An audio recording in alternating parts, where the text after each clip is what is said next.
Selamat datang di Pura-Pura Audiobook. Sebelum Anda mendengarkan audiobook ini, kami menginformasikan bahwa channel ini adalah review atau mengulas sebagian isi buku menjadi audio dari berbagai penerbit buku di Indonesia. Untuk membaca keseluruhan buku, kami menyarankan membeli buku aslinya di toko kesayangan Anda, baik online maupun offline, dan lebih lagi langsung kepada penulisnya. Keberadaan channel ini dimaksudkan untuk membantu Anda mendapatkan pengetahuan dari buku-buku kesayangan Anda. Pura-Pura Audiobook membantu Anda membaca buku dengan audio.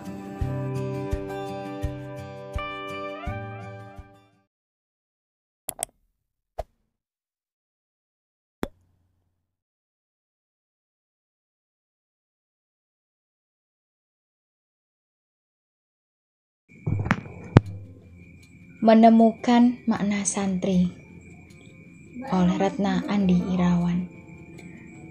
Alhamdulillah, sudah 5 tahun warga Indonesia, terutama warga Nahdlatul Ulama, memperingati Hari Santri Nasional setiap tanggal 22 Oktober.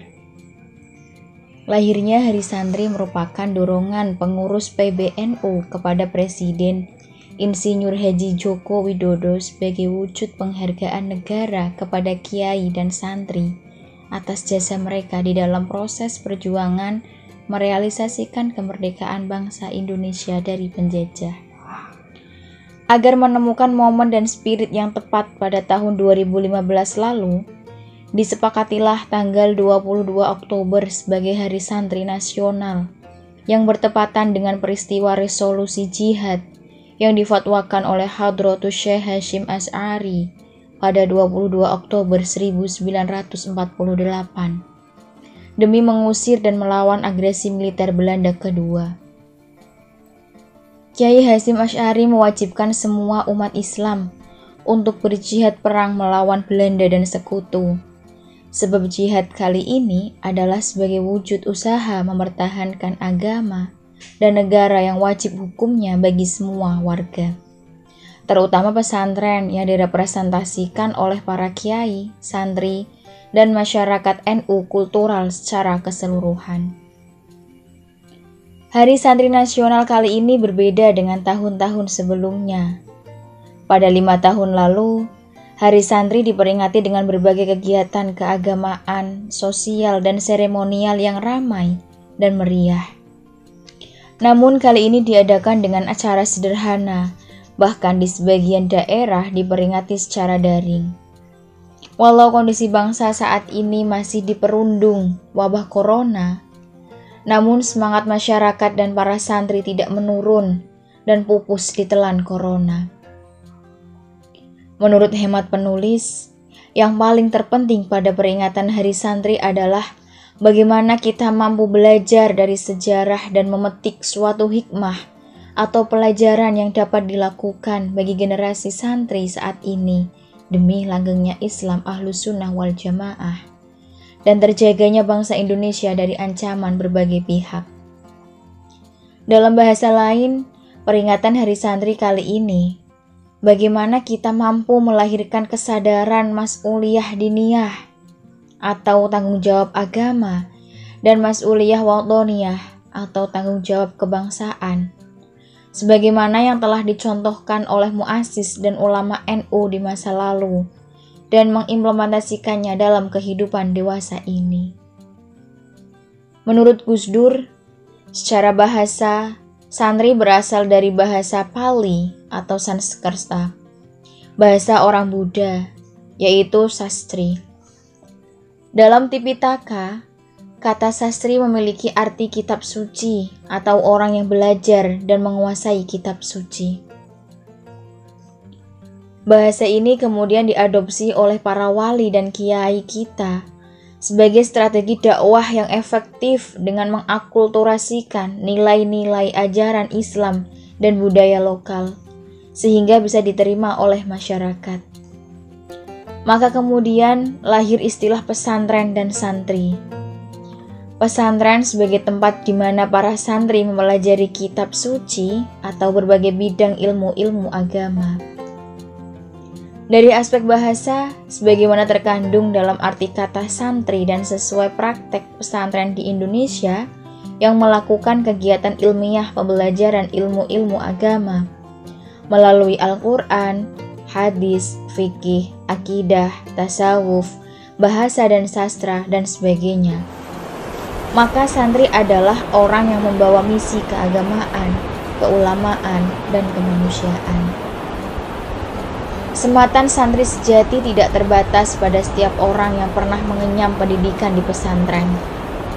Secara substantif, santri dapat disematkan kepada siapa saja yang menjadikan ulama atau kiai sebagai panutan hidup dan mengamalkan ajaran Islam sebagaimana yang diajarkan di pesantren secara konsisten.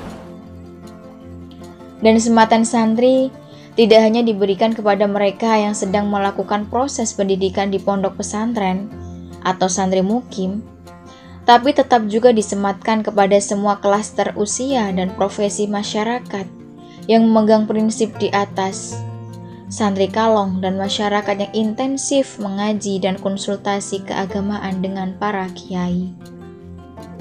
Sebab, makna substantif dari kata santri adalah pribadi yang secara konsisten mengamalkan ajaran Islam, mencintai ulama, dan terus belajar sepanjang hidup. Dalam memberikan makna kata santri, para kiai secara kreatif menerjemahkannya dalam banyak makna yang diurai dan dijabarkan dari 5 huruf, yaitu sin, nun, ta, ro, dan ya. Di antara pemaknaan tersebut adalah sin berarti salikun fil ibadah atau menempuh hidup dengan spirit ibadah kepada Allah. Nun berarti naibun anisyuyuh atau pengganti dan penerus perjuangan para kiai dan ulama. Ta berarti tarikun al-ma'aswi atau meninggalkan berbagai keburukan, kemaksiatan, dan kedzaliman yang menyebabkan kerugian bagi diri sendiri dan orang lain. Ro berarti ro'idul ummah ilal khair atau menjadi panutan dan sesuai menuntun umat menuju kebaikan dan kemaslahatan hidup. Dan ya berarti yarju as-salamata fid din wad dunya wal akhirah atau orientasi hidupnya tidak hanya untuk dunia tapi juga keselamatan agama dan akhiratnya. Dari pemaknaan di atas dan sebagaimana yang terkandung di dalam spirit resolusi jihad, ada 5 etos yang harus disadari dan diperjuangkan oleh para santri dewasa ini. Pertama, etos keagamaan dan keilmuan. Para santri adalah penerus para kiai dan ulama di dalam usaha melanggengkan Islam dan berdasarkan paham Ahlus Sunnah wal Jamaah di bumi Nusantara. Islam yang moderat, toleran, ramah dan menebar kasih sayang kepada seluruh umat manusia. Selain itu, santri adalah simbol keilmuan. Santri harus memiliki spirit keilmuan yang terus mau belajar dan mengembangkan keilmuan demi memajukan agama dan negara. Karena dengan ilmulah, peradaban dan kemajuan dalam berbagai bidang kehidupan akan terwujud. Kedua, etos moralitas. Sebagai simbol keagamaan, keulamaan, dan kemanusiaan, santri sudah semestinya mencerminkan pribadi yang memiliki akhlak dan karakter yang mulia atau integritas yang tinggi. Prinsip hidupnya adalah selalu berbuat kebaikan, kemaslahatan, dan menghindari sikap atau perbuatan buruk, kezaliman, dan kerusakan yang dapat merugikan diri sendiri dan masyarakat. Ketiga, etos transformasi sosial. Sebagai penerus misi profetik dan keulamaan, santri harus memiliki kepedulian sosial masyarakat.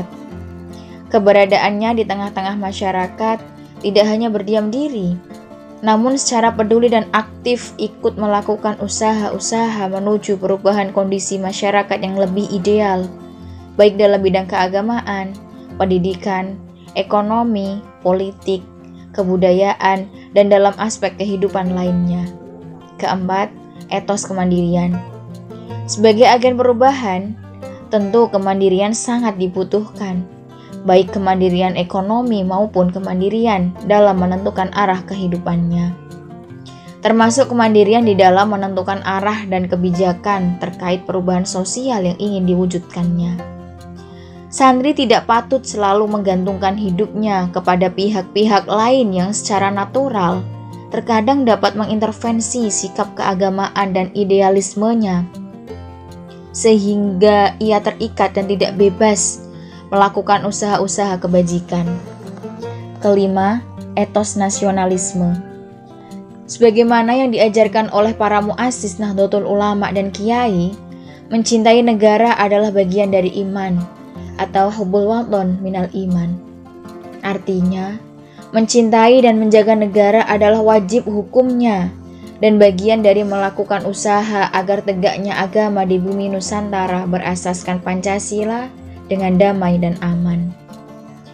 Dalam kesempatan peringatan Hari Santri Nasional kali ini, para santri perlu menyadari bahwa saat ini penjajahan yang dilakukan oleh bangsa asing bukan lagi penjajahan berbentuk fisik dan senjata, namun penjajahan yang lebih halus, yaitu penjajahan ideologi, pemikiran, dan kebudayaan. Maka, strategi menghadapi mereka tentu bukan dengan mengembangkan kekuatan fisik, tapi dengan ilmu pengetahuan.